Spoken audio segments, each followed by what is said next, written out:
Welcome to another news. I'm Jeff Brady. For more than 2 centuries, authors, toxicologists, and medical researchers have been bringing awareness to the dangers of high oxalate foods. Yet, for a number of reasons, society hasn't absorbed this message, and so high oxalate toxicity continues to cause a wide range of symptoms, leaving everyone, including doctors, puzzled. Plants and fungi harness oxalates. It's a naturally occurring toxic compound used for their defense and survival. Some of the most popular fruits and vegetables are high in oxalates per serving, such as beets, carrots, and spinach. But the cultural bias associating them with health benefits help keep people from recognizing how their diet is working against them. For decades, aggressive marketing has persuaded many of us to derive the majority of our nutrition from plants. But under the radar, there's a major health toll to pay with unchecked consumption of certain plant food. Our guest, Sally K. Norton, has detailed an area of nutrition and health that's been ignored for years, hundreds of years. She's the author of the book titled Toxic Superfoods: How Oxalate Overload is Making You Sick and How to Get Better.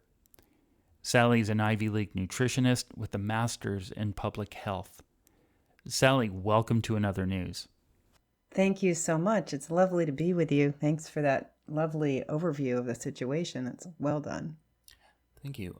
You get into serious detail in your book, Toxic Superfoods, about how oxalates wreak havoc on the body.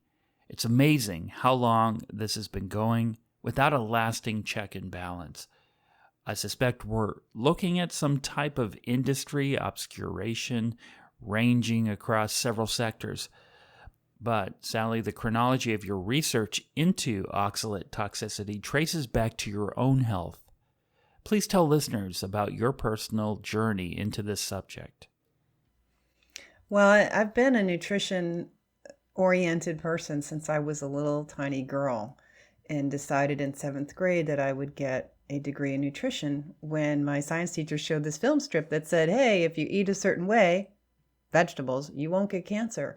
And if you eat this way, hot dogs and junk, you will. And that concept resonated with me so strongly. I thought, well, if you knew how to avoid suffering, wouldn't you want to do that?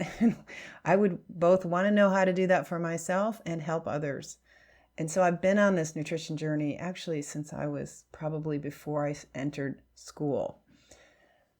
But my health wasn't great, and I started having issues. By the time I was 12, I was already having back pain and some fatigue, and in high school I was having trouble concentrating, and then I went into college and I developed foot problems, and that became a lifetime struggle with foot problems.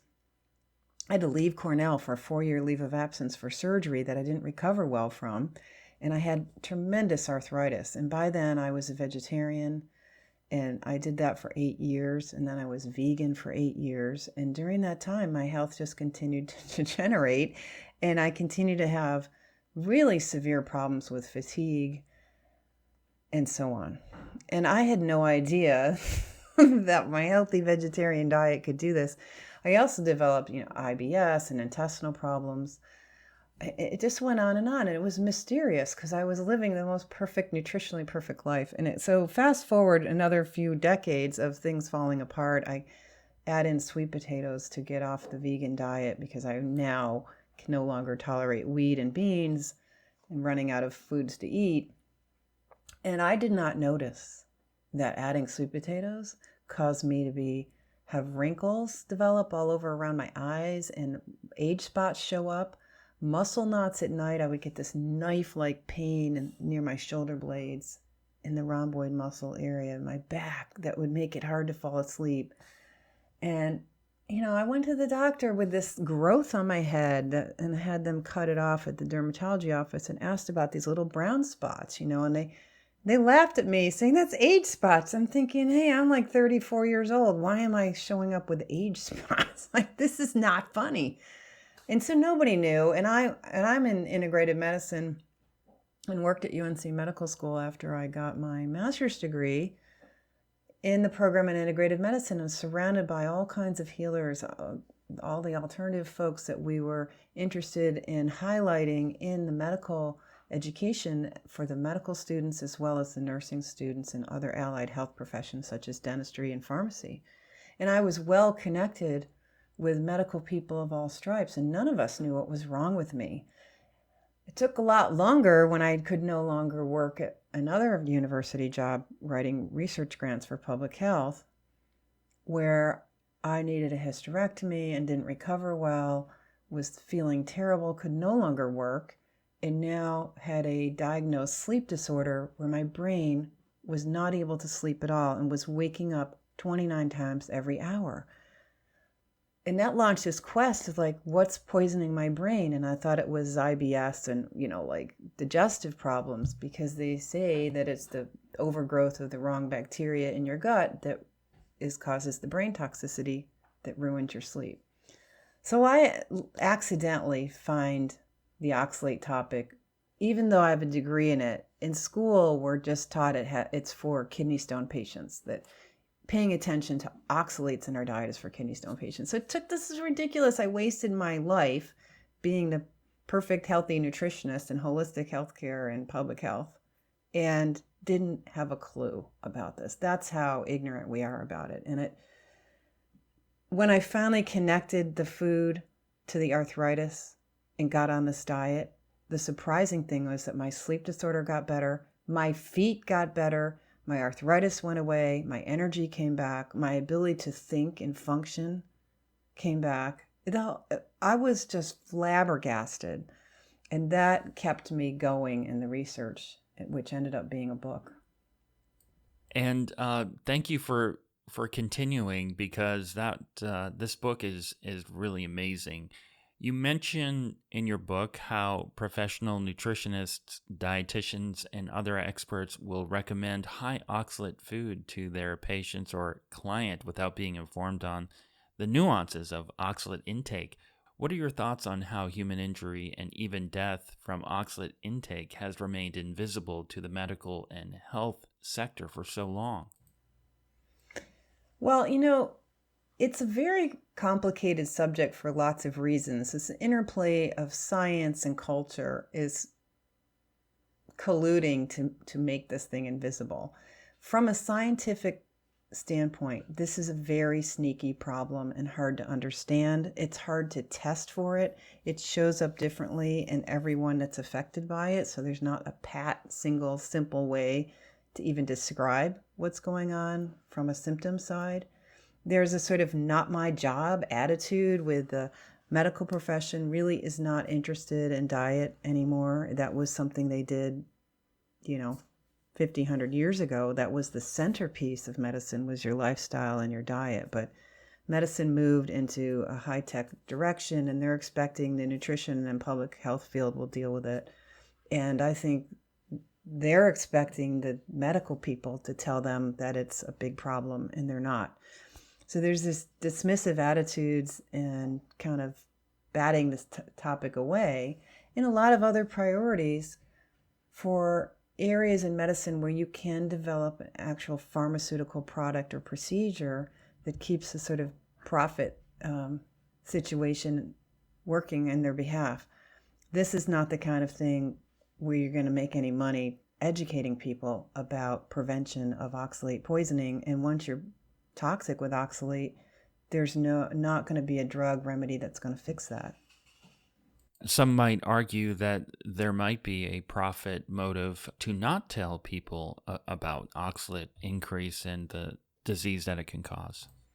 Absolutely, because there would be a huge downturn in blender sales and magazines covered with beautiful salads and all the supplements and other things that we can sell that may or may not be high in oxalate that may or not be doing any good if you're poisoning yourself and also causing a bit of malnutrition because of the poisoning has this malnourishing effect. There's lots of incentives for people to ignore this because it's asking us to not expand so much into these concepts of superfoods and more and more and more and more is better, but to use a little bit of wisdom and contain what we're doing. That's not a message that makes money. I like the contrast of high oxalate and low oxalate meal plans in your book. You also wrote about being aware of and identifying the different families of which high and low oxalate foods belong. For example, knowing the two families of vegetables low in oxalates. Would you please talk more about this?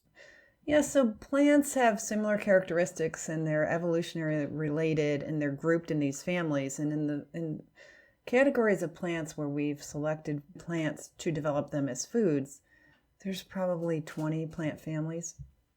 And actually, there's more than two that have a dominant set of characters in that family that's low in oxalate. And before I get into the families themselves, there's also a whole nother way to look at plants beyond their sort of genetic tendencies. There's also the plant part is designed for a certain role. Specifically, looking at seeds, which most foods we're eating are the nuts, the grains, and so on, the spices, a lot of seeds in the diet. And the tubers, similar concept where the plants need the seeds and the tubers, the swollen roots in the ground like potatoes, for the future plants, for the success of the species. Those things have to be relatively inedible and well protected from anybody who wants to eat them and eliminate them. So that there's certain plant parts that, regardless of the family, are going to be high in anti-nutrients and toxins like oxalate, and that is certainly true. So, but when you're thinking about the families, there's actually about 4 or 5 families that have lots of characters in them that are very low in oxalate. One of them is the cucurbit or the cucumber family. That's melons like watermelon, cantaloupe, honeydew, and so on. Pumpkin, winter squash, pumpkin seeds are very low. That's one of the exceptions of the seeds, is that pumpkin seeds are really low in oxalate. And then there's the mustard family or the brassicas. That's where the cabbage, cauliflower, broccoli, horseradish, turnips, kohlrabi, radishes generally, mustard, collards, watercress, bok choy, rutabaga, kale, Brussels sprouts. Those are all in this mustard family, and most of them are fairly low in oxalate. They're all basically one plant. We've developed them into all these different, seemingly different foods. And then there's the onions. They're in the lily family, chives, garlic, shallot. There's a couple exceptions there. Leek is on the high side. The palm family is coconut and dates. They're low. The blueberry family is cranberries and blueberries. Cranberries very low, and blueberry, especially the cultivated blueberry, sort of moderately low.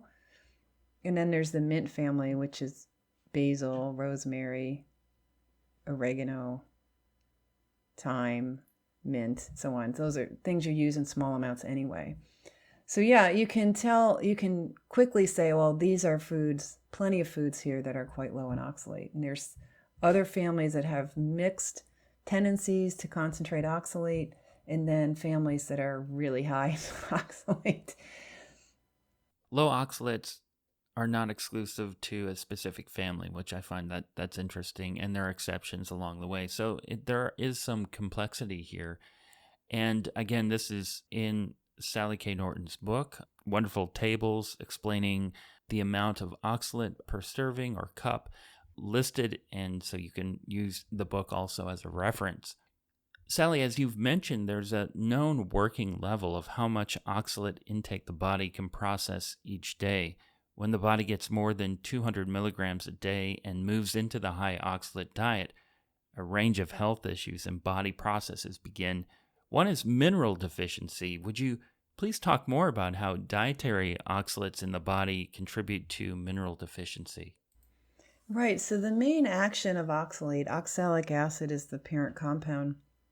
It has this charge on it, and it grabs positively charged ions, which are the minerals.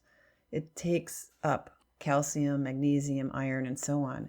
And it does that in your food. So the minerals that we think are in the food are actually not available as a nutritive mineral because they're bound or will become bound with oxalate. So adding high oxalate foods to a meal, you can not only have trouble getting any of those minerals from that food in particular, but even other foods you eat with it.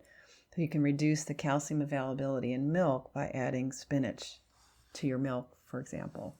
And then once the oxalic acid gets into your bloodstream, which it does, it takes about probably 10 or 12 hours for all of it to get in, because there's a digestive process. Food is in your digestive tract for a whole day.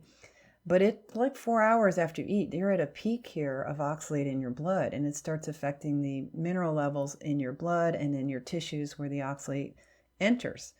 So that includes ultimately removing calcium and other minerals from your bones and contributing mightily to bone loss. And difficulties with growth, of course, because you need these minerals as a child to grow properly. And that has huge repercussions for long-term health. And then, of course, the oxalate and the crystals that it forms in the body. So as it grabs calcium, eventually calcium oxalate molecules get together and starts crystallizing. Both the ion of oxalate and the calcium oxalate crystals cause cell damage, which causes cells often to spill minerals like potassium. And you end up having to pee that out because potassium is supposed to stay inside your muscles and bones, not be floating around in your blood. So the kidneys remove it quickly.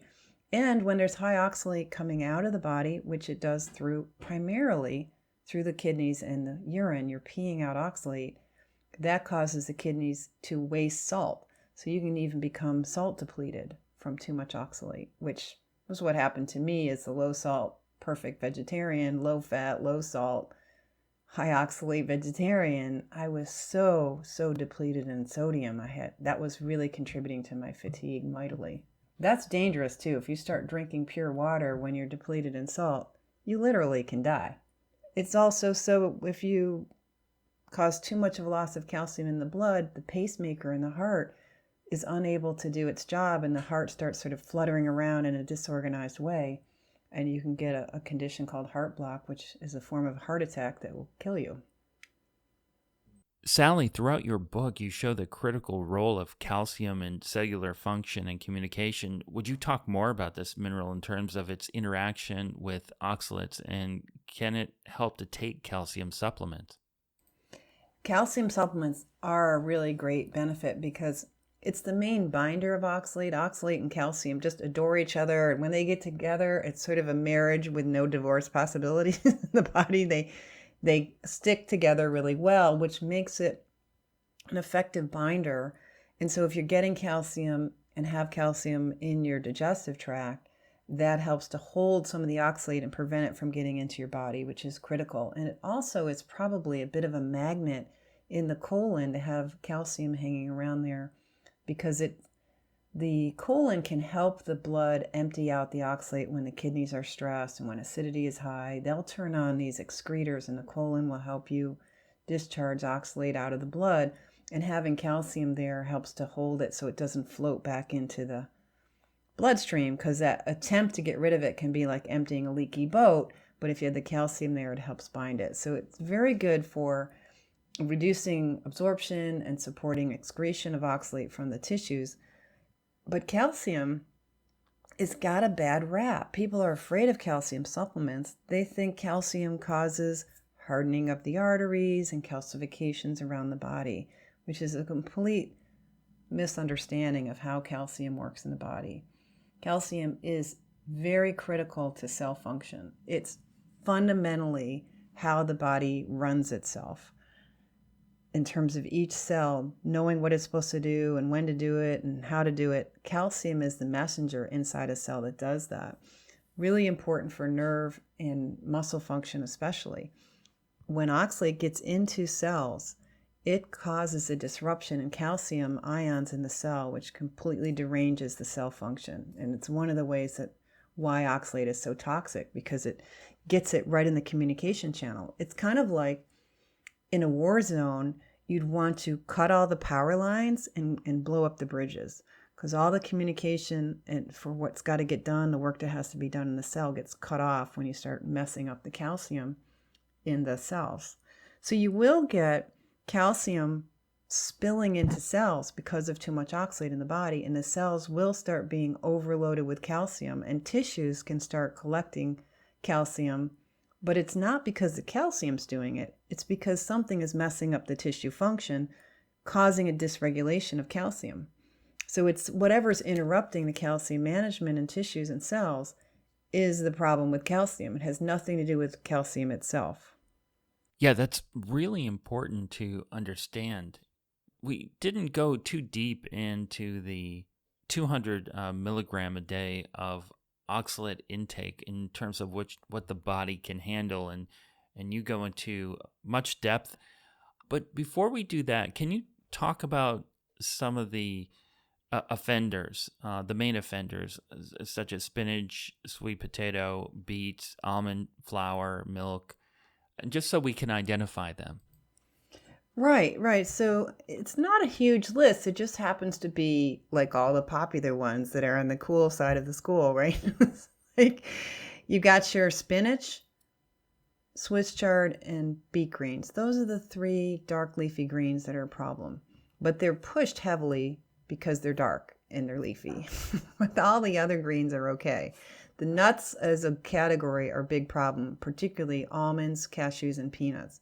And of course, almonds are being used in all kinds of ways and often dipped in and accompanying dark chocolate, which is probably the least fortunate news from this story, is that the chocolate is not the health food we're being told it is. There's potatoes and sweet potatoes. Now, sweet potatoes might be baby's first solid food, and potatoes become a daily food after the time you reach about a year and a half between the chips, the tater tots, the hash browns, the French fries, the baked. Honestly, becomes a daily food for a lot of people, which makes potatoes a profound problem with oxalates. And then the bran, so whole wheat and brans of all the grains are high in oxalate. And the ones that you start using when you get rid of gluten in your diet, that's become a big thing. Things like quinoa, buckwheat, arrowroot, cassava. Cassava is now a popular snack food. Seeds like chia, hemp, and sesame. And then there's the blackberries, kiwis, and the fresh pomegranate fruit. They're also high in oxalate. And then there's turmeric, whole root turmeric. Turmeric, and that's really being pushed a lot. But I noticed you wrote about raspberries and blackberries, and specifically the seeds. They have almost like a crushed glass layer in there. Can you talk more about those seeds? Right. So all seeds have these layers around them, the bran on the outside, and the various layers to protect them and keep them dormant. And oxalate crystals, little tiny, invisible. I mean, you're talking hundreds of them in one raspberry seeds. I'm talking, these are specks of fairy dust. They're so little. And there's a whole ring of them around the one of the outer layers in the raspberry seed. And that gives the seed hardness and toughness and helps promote its dormancy, helps to make it inedible and indigestible so it can pass through the digestive tract because somebody's going to eat that raspberry and they're going to poop out those seeds. You're not going to digest the seeds. They're designed to be indigestible, and the crystals help with that. The crystals are also there because when the seed gets a chance to germinate and become the next raspberry plant, it's going to use the calcium in the calcium oxalate crystals as a cofactor on enzymes to do that growth work. So it's a way of storing the calcium for later and also making a protective shell around the critical parts of the seed inside. It's clever. It's very clever, and the way that other animals deposit the seeds in different places. But at some point, I'm guessing the seed breaks down in the body, and those oxalates do get released into the body. Well, it's going to be different in everybody's digestive tract. And I think the big issue is that the crystals themselves are so abrasive to your own mouth, throat, stomach, and intestines. That whole, we call it the mucosal lining of the gut, but really the gut just has that single layer of cells. This is one layer of cells between the inside and the outside of you, because literally you're kind of like a donut. You have a hole in the middle of you that's still part of the outside world in a way, and that's your mouth to anus. That whole digestive tract is sort of technically outside of you, right? And so, but there's just one layer of cells between you and that. And the crystals are quite abrasive. And you know this from plants that have so many of these crystals that they're obviously toxic. There's this plant that's at all the malls. It's a tropical plant called Dieffenbachia, and it's called dumb cane because the oxalate crystals in there, these are the toothpick-shaped ones, they're so numerous that they cause lots of abrasion and damage to the mucosal lining of the mouth, throat, and voice box, and that turns on inflammation because it's so damaging. These things can puncture 2 cells deep. The vocal cords become paralyzed and you lose your ability to speak for days. That's why it's called dumb cane, because it makes you unable to speak. And that's the oxalate crystals doing that primarily by the tissue damage and prompting immune reactions. So this could be happening on a smaller scale, a very subtle scale, where the eating these crystals all the time is causing excessive inflammation in the digestive tract. But then, of course, there's the Vitamix and these fancy blenders that pulverize foods, and people will take things like their kiwi or their raspberries, and they'll pulverize them to the point where they liberate these crystals and make them that much more abrasive and damaging. What's interesting here, Sally, as you're explaining this, is that the human body can really tolerate a lot of damage and give the illusion that this food is actually making you feel better and it's good for you. And can you talk about that element a little more? Lots of layers of problems in this sneakiness of the situation. The biggest one being that we're completely ignorant to even suspect that these foods could in any way have a downside. We only hear, 100% good, no upper limit, have whatever you want, it's good, it's good, it's good, it's good. We're not trained to suspect that as a fishy story, but it really is a fishy story that you can just endlessly eat anything and it's okay. So without any warning or awareness, you would never suspect the food. I did not suspect the food. Here I was having nighttime attacks as I would get into bed, severe hiccup attacks, which would often then trigger some belching attacks. These are muscle spasms occurring in the diaphragm and the muscles of the digestive tract that were coming on at bedtime. That's a sign of neurotoxicity. The nerves are spazzing out. The nerves are like hyperexcited and they're causing these contractions, random, disorganized, strong, difficult contractions. I was having that every night, but I was living on sweet potatoes every day, and often dinner, 4 hours before bedtime, I was eating a high oxalate meal that might have had even both Swiss chard.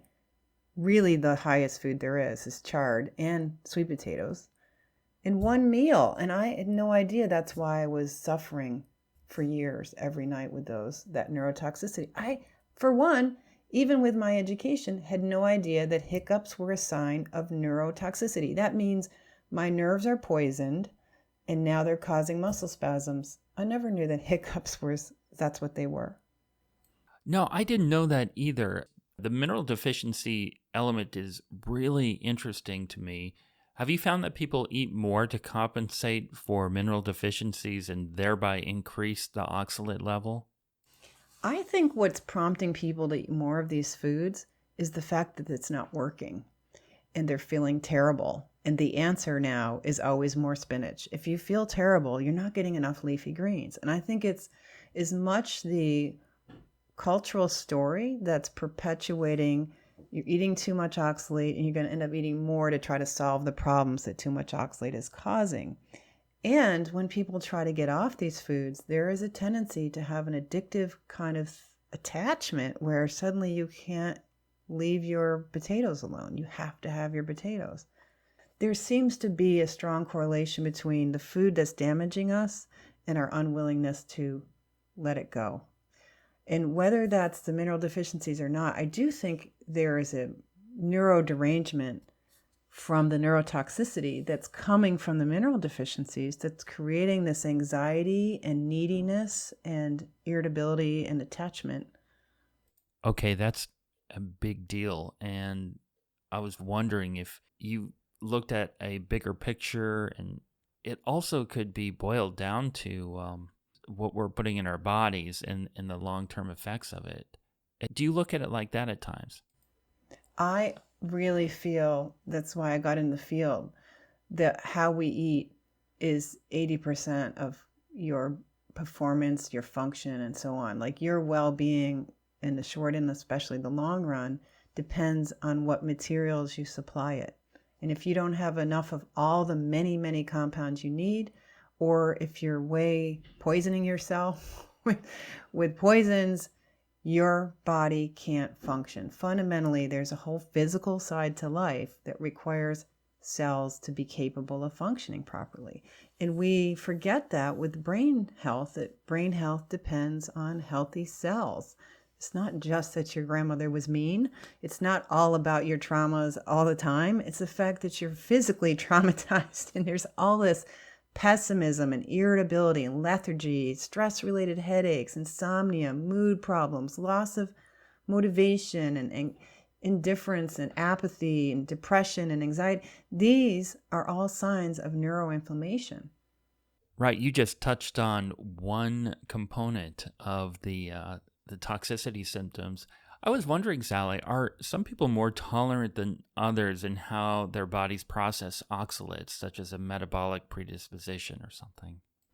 You know, there's a tremendous variability in how this poisoning shows up, when it shows up, where it shows up in the body. That is very crystal clear in the literature that everybody's going to be different. Even the amount that can kill you is somewhere between 5 and 15 grams of oxalate in a sudden acute ingestion. 5 grams would be like 8 spinach smoothies, and maybe 4 grams, I don't know. It sometimes takes 3 times that to kill somebody, and they don't know why. Because there's been so little serious attention of the effects of food-borne oxalates in the medical sciences on our health, and all this variability that we see in people who have an oxalate problem from a genetic disease, a very rare genetic disease, different responses to ethylene glycol poisoning, different responses and so on. So, and I see it in the clients as well, that just mimics this, what the scientists call a confusing multitude of symptoms, confusing presentation from patients. It's going to look different. For example, kidney stones. The percentage of us that get kidney stones hasn't changed that much, even though we're all eating way too much oxalate these days. It's only somewhere between 12 and 15% of us who are truly prone to kidney stones. That is clearly genetic factors that are influencing whose kidneys end up clogged up with oxalate as kidney stones versus nephrocalcinosis, where we just fill up with diffuse calcifications of oxalate in the kidney tissue without blocking the tubules and causing that painful kidney stone event. But in the meantime, those of us who don't get kidney stones, we get fibromyalgia, we get headaches, we get fatigue, we get gout, we get other problems. So why is that? Well, there's so many factors that go into how nourished we are, what our genetics are, and how toxic we are, and how that all interacts. You have, if you're a statistician, you can see the number of permutations and combinations are enormous. And of course, all of us inherit genetics from tens of thousands of ancestors. So there's a huge amount of different expression of those genetics that will be influencing how this shows up. It's very complicated, and even if we wanted to study it, we're not likely to get a lot of firm answers. I think you can sort of tell a little bit from the symptoms that show up in different people. Those people, for example, who have a lot of tartar on the teeth, high tartar can be a reflection of high oxalate in the bloodstream. And so it could be that you're just constantly raising your blood levels of oxalate by eating so much so frequently. Or it could be that your system is slow to clear it from the blood, and it's lingering in the blood longer in your body than it is in someone else who doesn't get the tartar. But it may also have something to do with how well those salivary glands are concentrating the oxalate from the bloodstream, which they do something like over 10 times the level of oxalate in the bloodstream will be found in the saliva. They naturally move oxalate out of the blood into your mouth.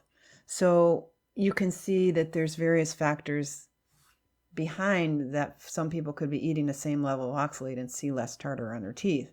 But that just means the oxalate's going elsewhere in the body and being handled differently.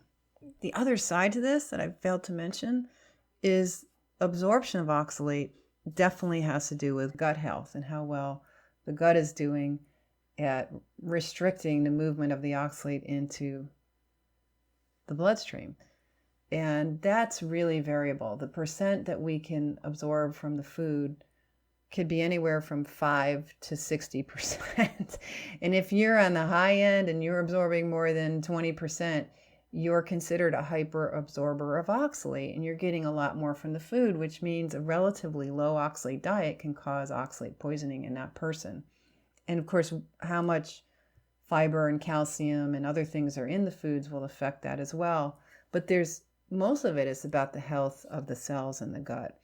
And sadly, many people have digestive problems and gut inflammation. And the more of the oxalic acid and oxalate crystals you eat, the more undercooked beans and other plant foods that have this abrasive or this toxic effect on the gut, the more likely you're going to develop a leaky gut. Why do you suspect the establishment continued to ignore oxalate toxicity as a medical problem even 100 years ago? As you point out, Dr. Golding Bird raised awareness to it. Yeah, Dr. Bird is a fascinating guy, really kind of a hero. So I'm so glad I was able to fit a little bit about his story, and who he ended up dying tragically as a very young man from the complications of kidney stones. He knew he had oxalate poisoning. Just in his day, which was the early 1800s, we didn't have a good way to measure it in the foods, and I don't think he was aware that his daily potatoes and tea were probably murdering him. That's what really did him in. But he was a brilliant guy, and he and several colleagues were raising the clarion call, like, this is a real thing. Too much oxalate in the body diminishes your general health and well-being. This is a really serious thing. If you want to be healthy, we should be noticing this. And he knew that others were skeptical about it. And that's because you kind of have to live this to get it. And he was living in oxalate hell. And so he understood it. He was feeling it, seeing it. And he was, even though he didn't know that his tea and potatoes were part of the problem, they knew rhubarb was the problem. This is a very high oxalate seasonal food that you would only eat certain months of the year, and that would show up this disease. That was part of what made it really clear to them how bad this stuff could be. But it's difficult to see, and when something's hard to see, it's easily ignored. And if it conveniences you to ignore something because the science is hard, you're not going to really make a career on banging your head against something this difficult when you don't quite have all the tools you need. And that was the case until about the 1980s, when we got better at measuring oxalate in food and so on, and better at measuring oxalate in body fluids. And so in the modern world, the bigger barriers are that no drug will ever fix toxicity. What this subject requires is all of us to change the way we think, our attitudes, and our behavior. No one says, oh yes, change my brain and my behavior, I'll take it. No, we're not receptive as a species to that idea. We want to have things the way they are. Exactly. And a lot of that is a result of the bombardment from the propaganda of constant marketing of things to eat and being healthy, which is really sad, the paradox there. And they actually have the discipline to do it. It could be killing them. To me, this is the pinnacle issue. The injustice. This just really gets me from the injustice standpoint, that those of us who are making an effort to eat healthy and stay informed are being misinformed and doing all the things that are undermining our health rather than producing great health.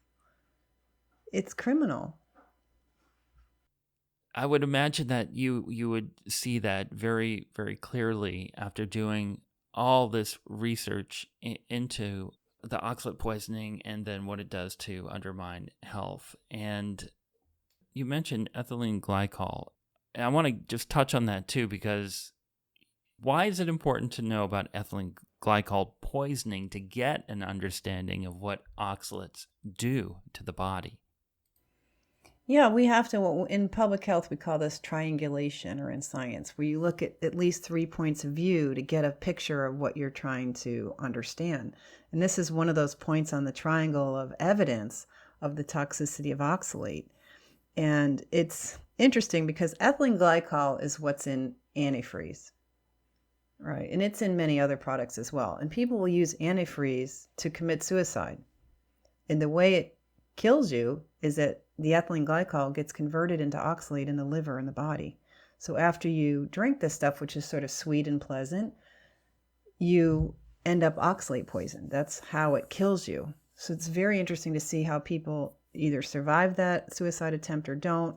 The other way is this accidental ingestion that happens when a child or some drunk person thinks they're having a fancy drink or something, and they drink the ethylene glycol, or somebody pours it into the punch bowl or something at a frat party. So you get this accidental exposures to a poison that becomes oxalate poisoning, and that gives you an experiment that's now ethical. You couldn't do this on purpose and give people ethylene glycol like they do to the rats in the studies. They literally put dilute amounts of ethylene glycol in the drinking water of rats in order to study oxalate and kidney stones. That's the standard way to study kidney stones, is to give rats oxalate poisoning and kidney stones through feeding them ethylene glycol. So it's really clear from these suicide attempts and accidental ingestions that it's very neurotoxic. The major effect of it is now your body is filling up with oxalate, and you see people develop facial palsies and all kinds of neurological problems as it slowly over time converts into oxalate, and then the body tries to release it. And one of the things you see is that they don't have these oxalate symptoms until the body starts releasing it. So you can be filling up with oxalates and not really see a lot of symptoms, but it's filling up the brain tissues with oxalates. It's made in the liver, but it ends up, so much of it ends up in the brain tissues, the materials around the brain, and so on.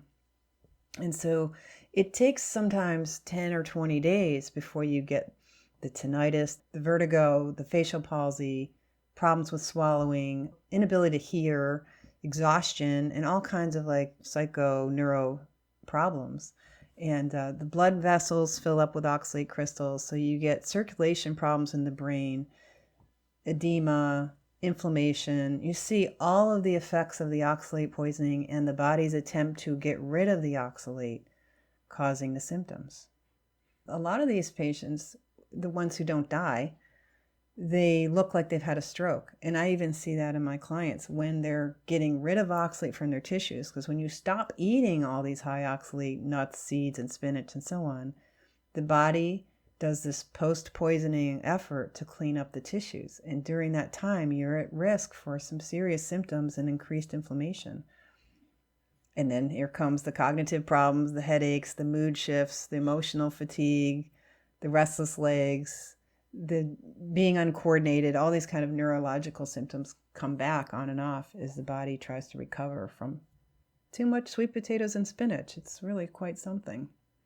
I really think this book that you've written here is going to be so incredibly important for people.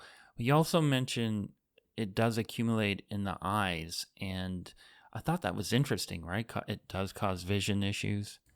Oh, I'm so glad you brought this up, because I was really surprised to find that of all the tissues that collect oxalate, eyes are one of the top ones. There's the kidneys, there's your bones, because there's so much calcium in the bones, and teeth and bone marrow, and the eyes. The eyes are almost a universal problem with oxalate poisoning.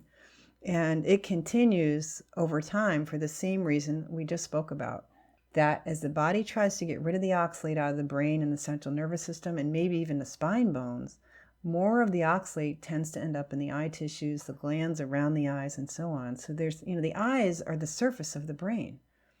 And they have what we call high vascularity. So there's lots of capillaries delivering lots of oxygen and nutrients to the eyes. The eyes are such an important, highly metabolically active tissue, and so much demand to have them do all these amazing things eyes can do. And they end up collecting oxalates, and you can get all kinds of problems that might be just the eyelids, red, tender, eye styes, and deposits, but you literally get poor night vision, poor visual acuity. I truly believe now that the reason I needed glasses in 10th grade was because I loved my beet greens and my high oxalate tea and all the stuff I was eating as a kid. And that later on in college, I needed progressive bifocals by the time I was about 21 years old.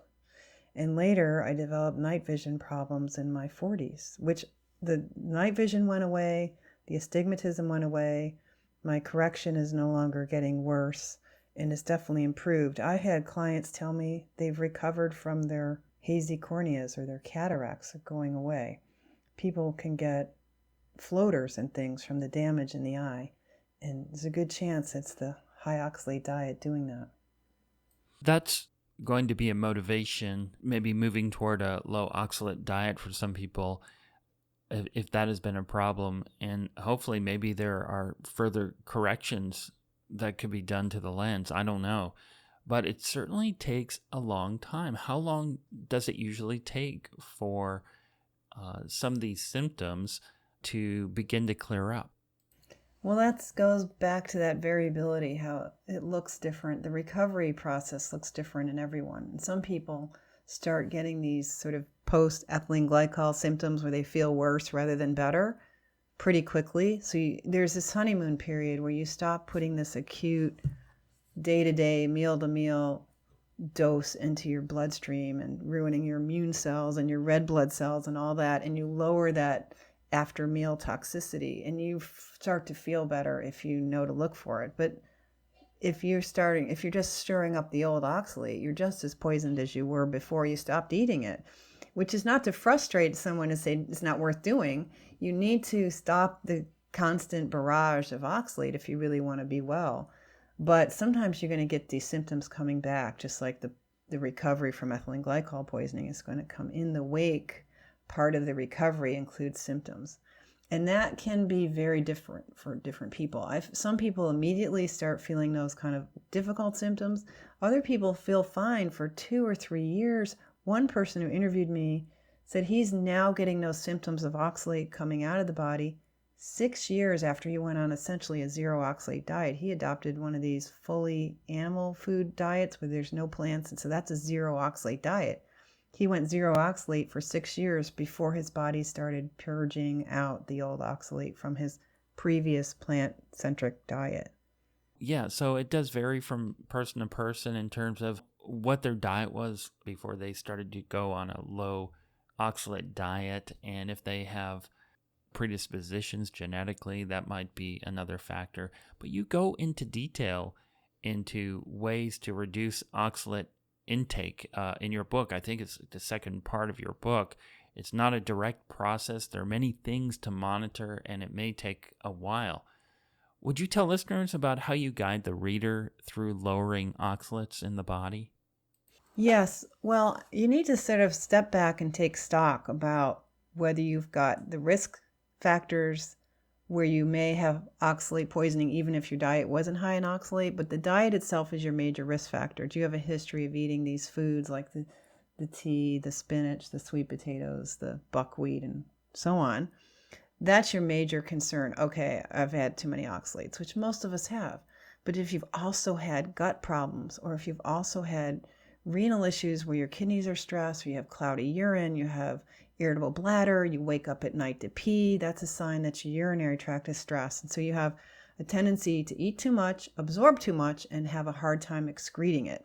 So that would be the triple threat of, wow, you really need to pay attention to this more than ever. And you need to be aware that you may be loaded up with the oxalate. So as you get going, you need to know what those symptoms might be that show that your body is releasing maybe too aggressively.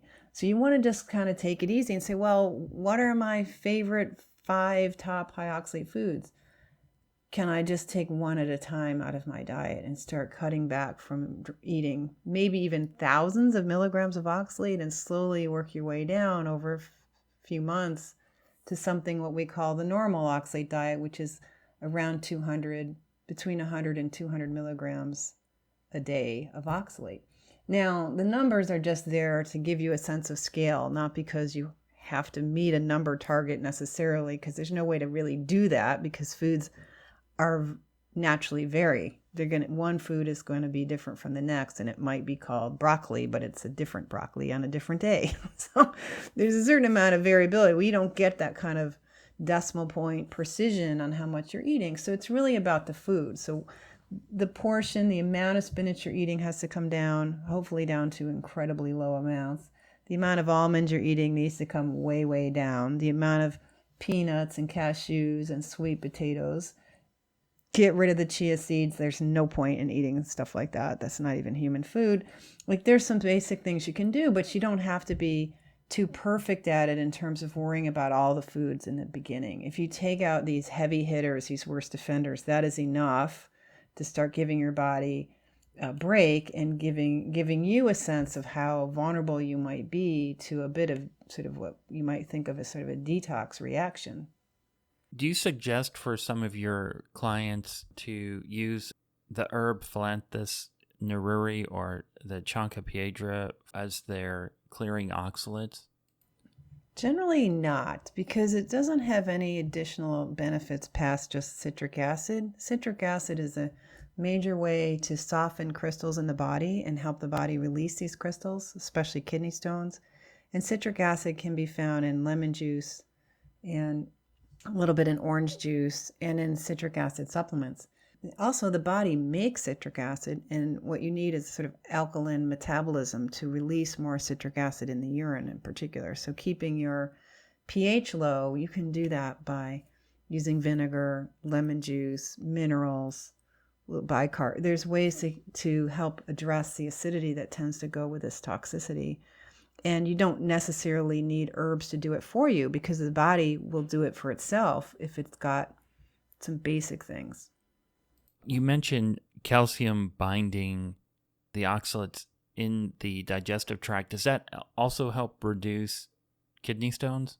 Yes, it does. So calcium citrate is a great help to preventing kidney stones, because the citrate is there to help dissolve it, and the calcium is there to help bind it and get rid of it. We also use all four, they call them the alkali citrates, potassium citrate, magnesium citrate, even sodium citrate. So the citrate is a big help with the kidney stones. So you can, even lemon juice, half a cup of lemon juice is considered enough to dissolve kidney stones daily. Well, Sally, we are certainly challenged here amid all of this marketing that surrounds us every single day. We move about our environment, what to eat and how to pick up food quickly. We have to change that. We have to be more disciplined, and the rewards will certainly be there. What are your thoughts on that? We need to be aware of how we're saturating our food world with these high oxalate foods and be able to see it and put on new lenses to see the oxalate around us that has been completely invisible to us in the past. And it's quite stunning to just look at the products. We're heading into the fall here with Halloween candy and so on, and then the holiday season is loaded with chocolate dripping around, all kinds of nuts. If you look in the snack aisle in any kind of convenience store, Walmart, wherever, you're loading up with nuts, seeds, and things like cassava root and turmeric and everything. And that is putting a lot of people at a higher level of exposure to this oxalate, and we're all more in danger of being poisoned by it. It's particularly sad with children and people giving almond milk and these nut milks to children and babies.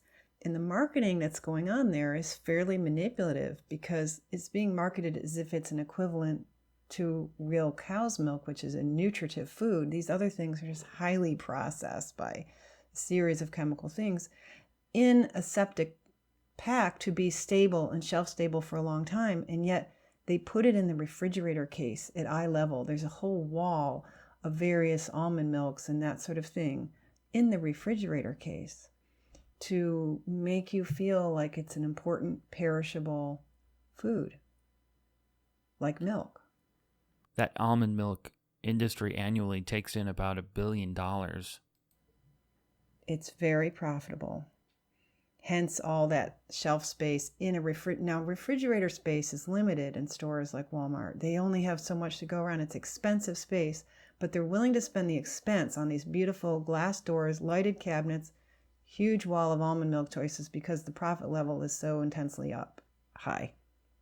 In an ideal situation, if most people on Earth adopted a low oxalate diet, they would likely be a lot less nutrient binding in the body, maybe eating less and visiting the hospital a lot less. I'm sure there would be a long list there. Sally Norton, author of Toxic Superfoods, How Oxalate Overload is Making You Sick and How to Get Better. Thank you so much for putting this book together. I'm sure it's helping people who thought they were eating healthy but still have nagging symptoms that they're now figuring out the possible source of. And that is high oxalate food sources that often bind nutrients and obstruct the digestion. Sally, if listeners want to find out more about your work and how to get in contact with you, how would they do that? Please visit me at my website, which is sallyknorton.com. You can write to us there. You can also look up Toxic Superfoods online, and there's also a Spanish version to look up, and just reading the reviews of the book will give you a sense of the impact for people's well-being. Sally, thank you so much for being on In Other News. It's my honor and pleasure. Thank you.